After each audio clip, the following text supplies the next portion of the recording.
So the physical movement is moving energy. The sound is moving energy. And your visualization, as we did in the meditation, you're also moving energy. You're mentally moving energy. So not only you're relaxing your mind from busy thoughts, stressful thoughts, from the old,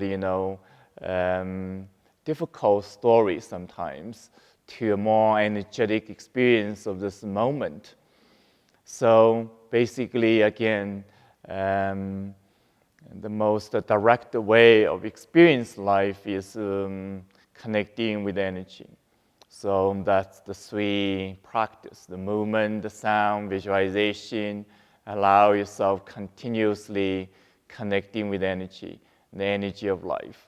So while you're moving the energy, you keep life moving. Keep life moving.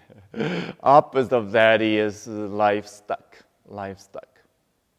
You feel stuck.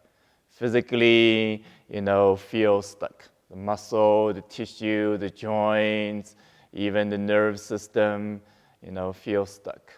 Yeah. Lack of flexibility, lack of movement, lack of freedom. And also, emotionally feel stuck when the energy is not moving. Yeah. Our emotion stuck with depression, with a certain, let's say, chronic, emotional stress. Could it be fear, anxiety, and could it be anger, suppressed, either expressed, projected anger, or suppressed angers? Could it be overwhelming sadness and grief? Yeah. Could it be worry of life? Yeah. So when we open in energy, we're transforming this experience of stuckness, including emotional stress, emotional chronic challenges. So again, really important to understand the profound implication of movement of energy. So it's not just about moving the body.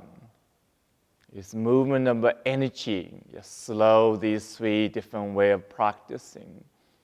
This movement of energy is shifting, transforming, awakening life inside of us continuously.